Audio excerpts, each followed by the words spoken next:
Hello viewers, Assalamu alaikum. Welcome to Bright Medics.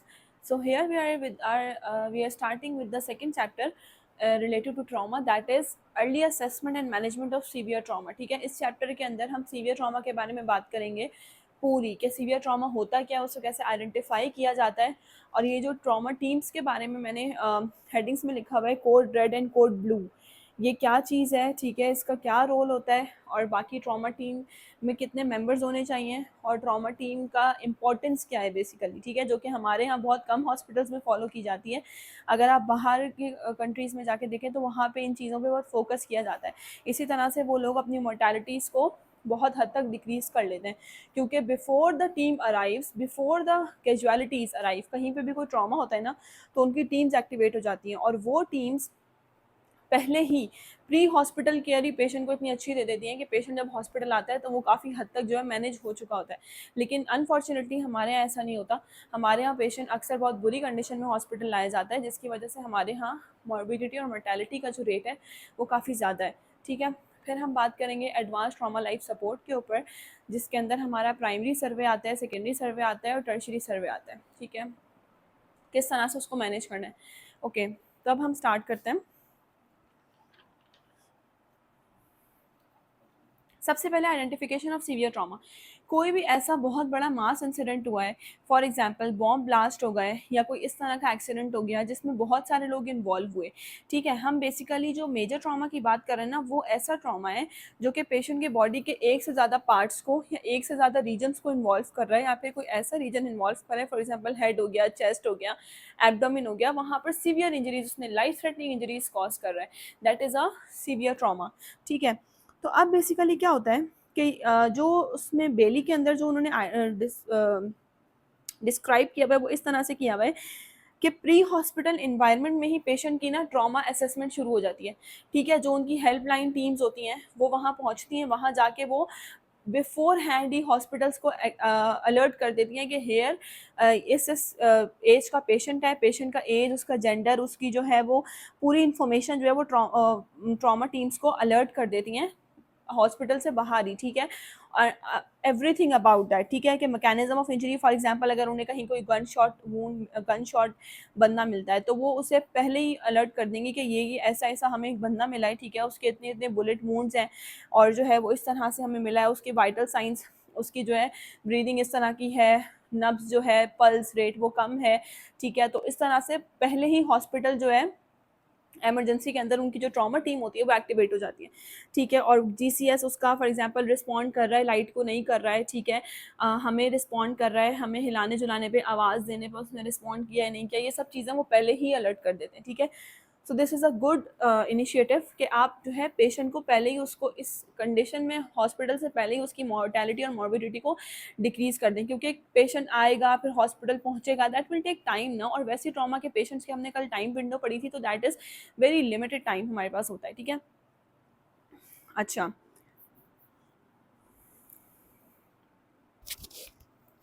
जो हमारे पास जो ट्रॉमा टीम होती है ना वो किस पे कंपोज करती है, इमरजेंसी डिपार्टमेंट के डॉक्टर्स होते हैं, ठीक है, उसके अलावा एनेस्थेटिक्स होते हैं। एनेस्थेटिक्स क्यों ज़रूरी हैं, क्योंकि कई जगह पे आपको इस तरह के प्रोसीजर्स करने पड़ जाते हैं, for example endotracheal tube insertion. ठीक है, अगर आपको आर्टिफिशियल एयरवे पेशेंट को लगाना पड़ गया है तो उसके लिए आपको एनेस्थीसिया के बगैर बगैर आप एंडोट्रेकियल ट्यूब नहीं लगा सकते, दैट इज़ ईटीटी ट्यूब ना, जो आईसीयू के पेशेंट्स में भी लगी हुई होती है। वेंट पे जब पेशेंट को डालते हैं तो हम एंडोट्रेकियल ट्यूब डालते हैं। ठीक है, तो आप इस तरह के प्रोसीजर्स जो होते हैं वो इमरजेंसी के अंदर भी विदाउट एन एनेस्थेटिस नहीं कर सकते, तो एनेस्थेटिस का होना वहाँ पे ज़रूरी है। ठीक है, एंड ऑर्थोपेडिक्स हो गया, फ्रैक्चर्स हो गए, और नर्व इंजरीज, फ्रैक्चर्स वगैरह को डील करने के लिए ऑर्थोपेडिक्स एंड और जनरल सर्जन का होना वहाँ पे ज़रूरी है। ठीक है, जनरल सर्जन विल लोकेट के यहाँ से, अगर फॉर एग्जांपल एब्डोमिनल ट्रॉमा है तो लिवर लैसरेशन हुई है तो उसको किस तरह से ट्रीट करना है।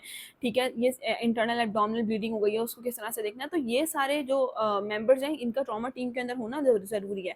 अब हम आते हैं किसके ऊपर, what is code red and what is code blue. Importance तो मैंने बता दिया कि अगर आपकी पहले ही ट्रॉमा टीम अलर्ट होगी, एक्टिवेटेड होगी, तो वो पहले से इतने बेड्स अरेंज करके रखेंगे कि यार अगर एक मास, फॉर एग्जाम्पल मास इंसिडेंट हो जाता है, कहीं बॉम्ब ब्लास्ट होता है, कहीं कोई अर्थक्वेक आ जाता है, तो वो पहले से हॉस्पिटल हॉस्पिटल्स अलर्ट होते हैं, देर वो उतने बेड्स अलर्ट करके रखते हैं, उतनी इक्विपमेंट्स अपने पास रेडी रखते हैं, उतने पर्सनल्स अपने पास रेडी रखते हैं कि फ़ौरन कैजुअलिटीज़ को वो लोग रिसीव करते हैं और फ़ौरन उनको ट्रीट करते हैं। एक पेशेंट के ऊपर एक टाइम में 2 से 3 लोग जो है उसको रिससिटेट करने में, उसको असेस करने में लगे हुए होते हैं, तभी वहाँ पर जो है कैजुअलिटीज़ कम होती हैं। ठीक है, अच्छा, then we have what is code red and what is code blue. Code red और कोड ब्लू ना बेसिकली उन्होंने ट्रॉमा टीम्स को आइडेंटिफिकेशन के लिए उनके एक नेम्स रखे हुए हैं। ठीक है, अच्छा, कोड रेड ट्रॉमा टीम, अगर कोड रेड की ट्रॉमा कॉल आएगी ना तो उसका मतलब ये है कि वहाँ पे हीमोडायनेमिकली अनस्टेबल पेशेंट होगा। ये एक ऐसा पेशेंट होगा जिसका अक्यूट एयरवे कॉम्प्रोमाइज़ होगा। ठीक है, लाइफ थ्रेटनिंग कंडीशन के अंदर पेशेंट आएगा तो उसको हम कोड रेड में बोलेंगे। ठीक है, वैसे भी red is a sign of alarm ना, डेंजर साइन है रेड। तो कोड रेड से आप याद रखें कि एक ऐसा पेशेंट जिसका एयरवे कॉम्प्रोमाइज़ है या हीमोडायनेमिकली अनस्टेबल है। ठीक है, उसके अलावा कोड ब्लू जो होता है that usually refers to cardiopulmonary arrest. ठीक है, कार्डियोपल्मोनरी अरेस्ट का जो उसको अगर हमें रेफर करना होता है तो हम कोड ब्लू से करते हैं। ठीक है, then we come to advance trauma life support ATLS protocols. ठीक है, तो ATLS प्रोटोकॉल बेसिकली डिज़ाइन किया गया ताकि हम कम टाइम में ज़्यादा से ज़्यादा लोगों की जान बचा सकें। ऐसी कैजुअलिटीज़ के अंदर ट्रॉमा टीम्स ऐसे इस तरह से हम पेशेंट को अप्रोच करें, उसको एसेस करें कि हम इनसिग्निफिकेंट चीज़ों में टाइम वेस्ट करने के बजाय पेशेंट को टाइमली उसको मैनेज कर सकें। ठीक है, अब ATLS के अंदर हमारे पास आते हैं तीन तरह के सर्वेज आते हैं। ओके, प्राइमरी सर्वे होता है, सेकेंडरी सर्वे होता है, टर्शियरी सर्वे होता है। व्हाट इज़ बेसिकली, हम ये तो कहते हैं कि सर्वे है, प्राइमरी सर्वे में ये आता है, सेकेंडरी में ये आता है, टर्शियरी में ये आता है। लेकिन जब वाइवा में इस तरह के क्वेश्चन होते हैं ना कि what do you mean by survey, तो फिर हम कंफ्यूज हो जाते हैं। But you must know the basics. ठीक है, सर्वे का बेसिकली मतलब क्या है? To examine, to look closely, ठीक है, and to record the features. हमने क्या करना है? As to construct a plan. Okay, जो सर्वे का मेन मतलब है वो क्या है कि किसी चीज़ को बहुत गौर से देखना और अपने माइंड में उसको रिकॉर्ड करना। So as you have to plan about it कि अच्छा अगर ये चीज़ हो गई तो मुझे इसको किस तरह से मैनेज करना है। This is the literal meaning of survey. Okay, अब जो प्राइमरी सर्वे होता है, मतलब सबसे पहले हमें क्या करना है? ठीक है, जाहिर सी बात है, कोई भी पेशेंट आएगा तो आप सबसे पहले उसमें वो चीज़ें रूल आउट करेंगे जो कि उसकी लाइफ ले सकती हैं ना, जो लाइफ थ्रेटनिंग इंजरीज हो सकती हैं।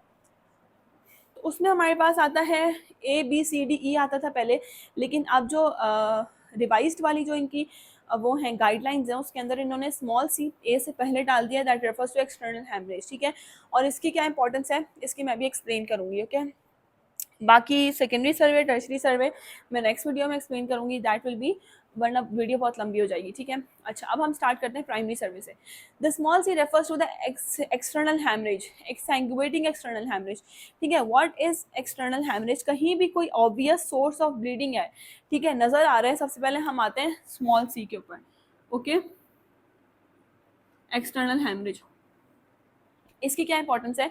अगर पेशेंट आपके पास आता है, बहुत प्रोफ्यूजली ब्लीड कर रहा है, कोई मेजर आर्टरी उसकी बॉडी की जो है वो कट गई है और वहाँ से बहुत प्रोफ्यूजली वो ब्लीड कर रहा है, तो इससे पहले कि हम उसका एयरवे देखें, क्या यहाँ पे एयरवे देखना ज़्यादा ज़रूरी है या यहाँ पे उसकी ब्लीडिंग को रोकना ज़्यादा ज़रूरी है? अगर हम उसका उल्टा क्या करें, हम उसकी ब्लीडिंग को छोड़ के अगर हम एयरवे और ABCDE वाला प्रोटोकॉल फॉलो करने लग जाएंगे, तो क्या पेशेंट बच पाएगा? नहीं, पेशेंट का एयरवे तो कॉम्प्रोमाइज़ नहीं होगा, लेकिन पेशेंट उनका ब्लीडिंग से मर जाएगा। ठीक है, so this is the importance of C before A, कि अगर आपके पास ऐसा पेशेंट आता है जो बहुत प्रोफ्यूजली ब्लीड कर रहा है, तो आपको ABCDE प्रोटोकॉल फॉलो नहीं करना, बल्कि स्मॉल C से स्टार्ट करना है, दैट इज एक्सटर्नल हैमरेज। ठीक है, अब इसके लिए सबसे पहले हमने क्या करना है? स्टेप वाइज चलना है। अच्छा, ABCDE के अंदर आपने स्टेप वाइज अपने माइंड में चीज़ें याद रखनी है कि फर्स्ट हमारे पास ऑप्शन ये है, सेकंड ये है, थर्ड ये है, फोर्थ ये है। ठीक है, अगर इससे कंट्रोल नहीं होता तो थर्ड ये है, थर्ड के बाद अगर इससे भी कंट्रोल नहीं हुई ब्लीडिंग तो फोर्थ ये है।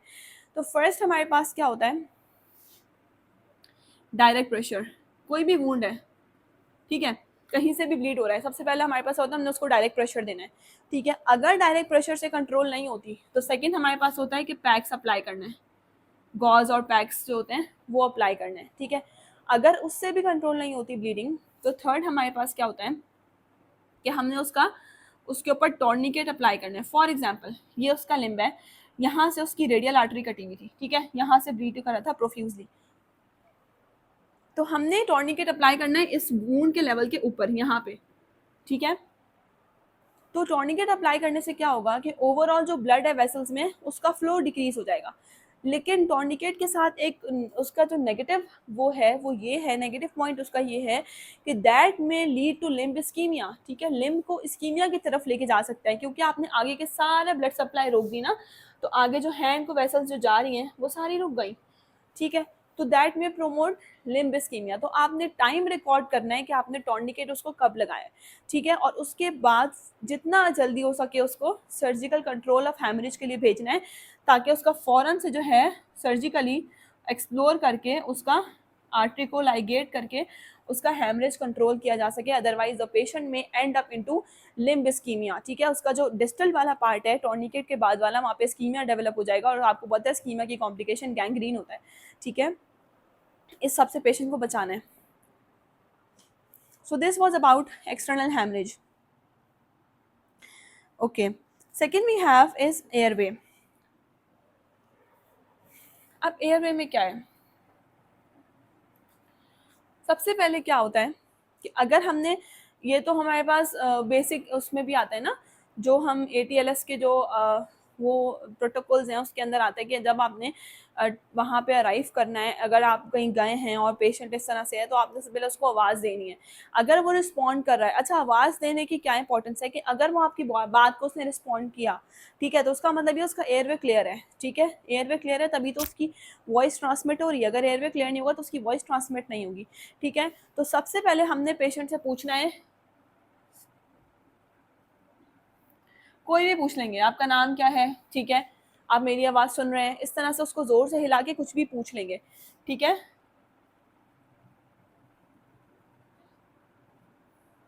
अगर वो रिस्पॉन्ड करता है तो ठीक है, अगर वो रिस्पॉन्ड करता है तो ठीक है, एयरवे ओके है, we will move towards B, breathing की तरफ मूव करेंगे हम। ठीक है, लेकिन अगर पेशेंट रिस्पॉन्ड नहीं करता तो उसका मतलब है कि we have to look for airway compromise. अब एयरवे कॉम्प्रोमाइज कैसे होता है, ऐसे हो सकता है कि टंग जो होती है ना वो बैक रोल करके पीछे एयरवे में जाके गिर जाती है, उसको ब्लॉक कर देती है। ठीक है, एक कंडीशन ये होती है। दूसरी कंडीशन ये होती है कि कहीं से ब्लीड हो रहा है और वो ब्लीडिंग सिक्रीशन जाके एयरवे को ब्लॉक कर रही है। ठीक है, दूसरी ये होती है। तीसरी ये होती है कोई भी जो है कोई इस तरह की ऑब्स्ट्रक्शन आ गई है एयरवे के अंदर जिसने एयरवे को ऑब्स्ट्रक्ट किया हुआ है। सबसे पहले आपने पेशेंट के मुंह खोलना है, उसका उसके मुंह में हाथ डाल के उसकी टंग को सेपरेट आउट करना है। ठीक है, उसके बाद जो है आपने सक्शन करना है। ठीक है, सक्शन करके उसकी सारी एयरवेज को सारी सिक्रीशंस को क्लियर करना है। फर्स्ट उसने जवाब नहीं दिया, सबसे पहले हमने क्या करना है, we have to look for tongue. ठीक है, कि टंग तो बैक रोल होकर एयरवे ब्लॉक नहीं कर रही। सेकेंड, सक्शन करना है।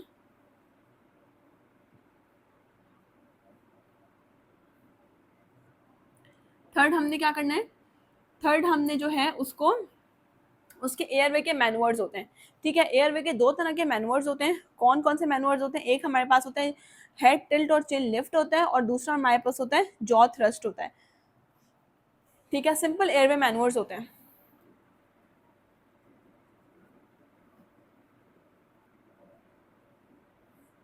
दोनों के अंदर क्या डिफरेंस है मैं भी बताती हूँ, head tilt and chin lift, और जो नेक्स्ट वाला है यहाँ जॉ थ्रस्ट। ठीक है, उसके साथ ही हमने देख लेना है उसके बाद हमने देख लेना है कि स्टेबलाइज करना है सर्वाइकल स्पाइन को।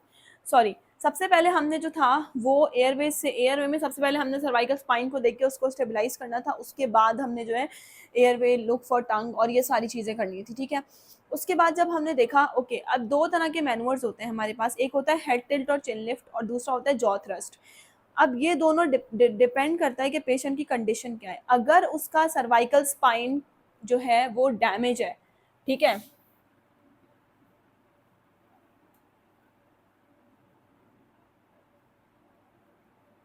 तो फिर हम कौन सा करेंगे,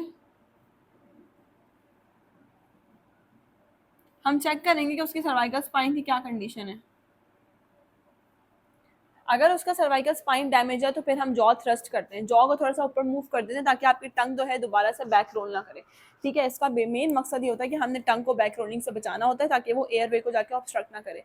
ठीक है, और जो दूसरा होता है हेड टिल्ट चिन लिफ्ट। अब आपका माइंड भी ये कह रहा होगा कि एक सीधी सी बात है, ऐसा बंदा जिसकी सर्वाइकल स्पाइन डैमेज हुई है, हम उसका हेड टिल्ट क्यों करेंगे? हेड तो मूव नहीं करेंगे ना उसका, उसको स्टेबलाइज करेंगे। तो इससे याद रखें कि ऐसा बंदा जिसकी सर्वाइकल स्पाइन डैमेज है, उसके अंदर हमने हेड टिल्ट जॉ लिफ्ट वाला मैनुअर कॉन्ट्रा इंडिकेटेड होता है, हम वो नहीं कर सकते, हम उसमें जॉ थ्रस्ट करते हैं। और ऐसा बंदा जिसकी सर्वाइकल स्पाइन नॉर्मल है, उसमें हम हेड टिल्ट चिन लिफ्ट करते हैं। ठीक है, ये दो सिंपल से मैनुअर्स हैं। उसके बाद आपने जो है पेशेंट को आप उसके बाद आर्टिफिशियल एयरवेज पे ले आते हैं पेशेंट को। अब आर्टिफिशियल एयरवेज के ऊपर मैं अलग से वीडियोस बनाऊंगी कि वो डिफरेंट होते हैं। ठीक है, फोर्थ पॉइंट आपका ये होता है कि आप पेशेंट को ले आते हैं आर्टिफिशियल एयरवेज के ऊपर। ठीक है, उसकी डिफरेंट टाइप्स होती हैं, जिसके अंदर हमारे पास ओरोफेरिंजियल होता है, नेजोफेरिंजियल होते हैं, एंडोट्रेकियल ट्यूब होती है, क्रिकोथेरेटोटोमी होती है। ठीक है, तो ये सारी चीज़ें होती हैं। ये एक लंबा टॉपिक है, इसलिए इसके ऊपर मैं एक सेपरेट वीडियो बनाऊंगी। ठीक है, ताकि इजीली अंडरस्टैंडेबल हो कि कहाँ पे हम कौन सा यूज़ करेंगे। ठीक है, तो आपकी इमरजेंसी के अंदर आपके इक्विपमेंट्स, आपके एनेस्थेटिस्ट रेडी होना चाहिए, क्योंकि पेशेंट को अगर हम आर्टिफिशियल एयरवे में एंडोट्रेकियल ट्यूब डाल रहे हैं, we need anaesthesia for that. ठीक है, ओके। अब हम आते हैं नेक्स्ट वाला जो है, अगर इसको इसी तरह से याद रखेंगे that will be really helpful. ठीक है, इसलिए मैंने बहुत इजी करके समझाया है ताकि आपको समझ में आए और याद रहे। Then we have capital C. Capital C is for circulation. Sorry, B A किया है, B रह गया बीच में से। B is for breathing and ventilation.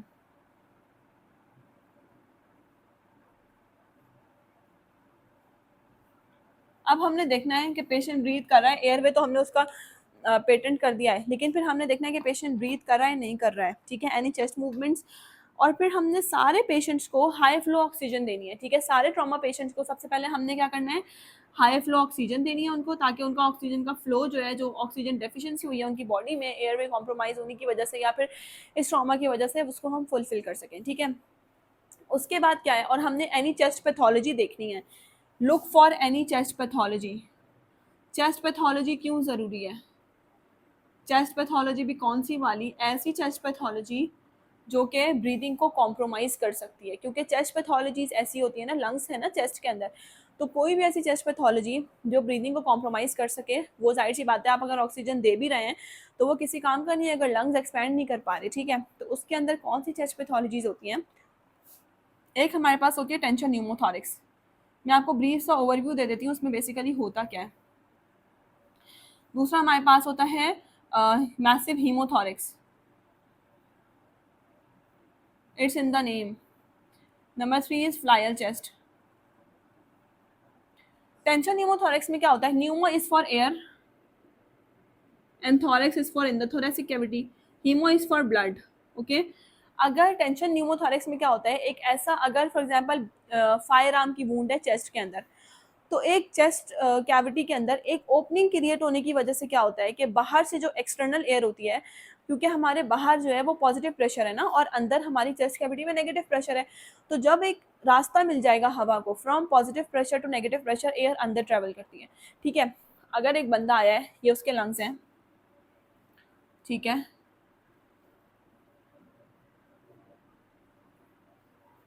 तो बहुत ही खराब बना है।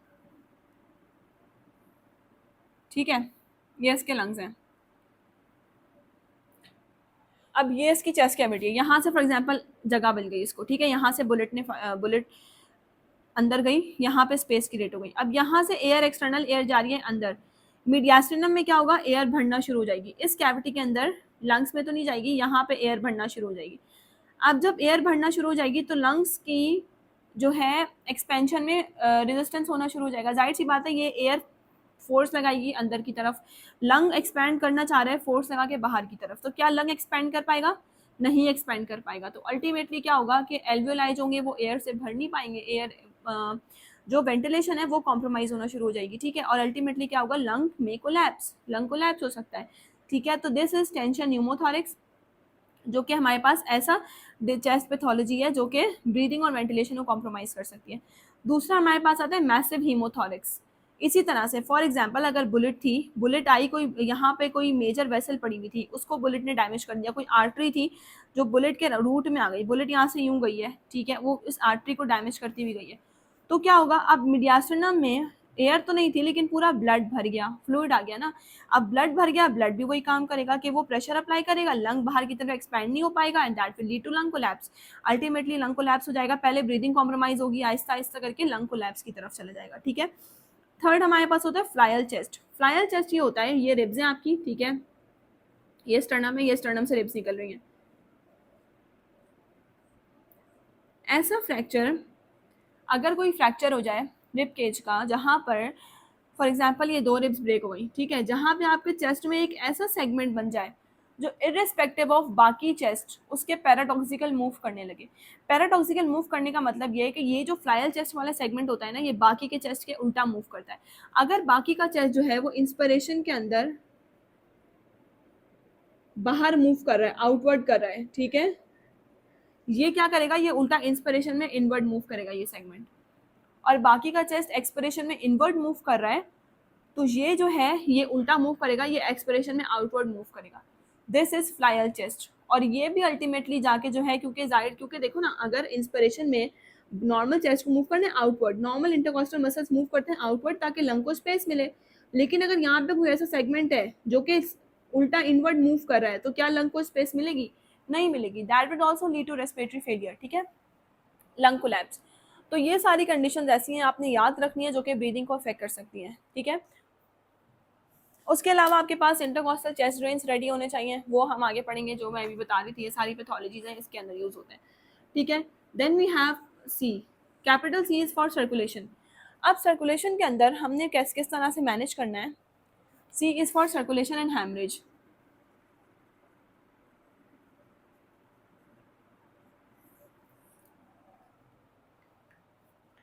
सबसे पहले हमने आईवी एक्सेस लेना है, ठीक है, सबसे पहले पेशेंट का आईवी एक्सेस लेना है। अगर उसकी पल्स बहुत फीबल है, और हमें पहले हमारी ये कोशिश होती है कि हम पेरिफेरल आईवी एक्सेस ले लें, ठीक है, फॉर एग्जांपल दोनों रेडियल आर्टरी से ले लें या ब्रेकियल से ले लें। लेकिन अगर हमें उसकी पल्स बहुत ही फीबल है और हमें arterial access, peripheral IV access नहीं मिल रहा, तो फिर हम अल्टीमेटली जाते हैं सेंट्रल आईवी एक्सेस की तरफ, ठीक है। दूसरा काम आपने ये करना होता है कि ब्लड ड्रॉ करते हैं और ड्रॉ करके लैब भेजते हैं for cross match haemoglobin and lactate levels, ठीक है, ताकि हम देखेंगे पेशेंट हमारा लीगल ट्रायड की तरफ तो नहीं जा रहा, जो मैंने बताया था, जिसके अंदर क्या होता है, एसिडोसिस हो जाता है लैक्टेट बढ़ने की वजह से, ठीक है। उसके बाद हमारा जो नेक्स्ट होता है वो क्या होता है कि हमने जो है एनी साइंस ऑफ शॉक देखने होते हैं पेशेंट के अंदर।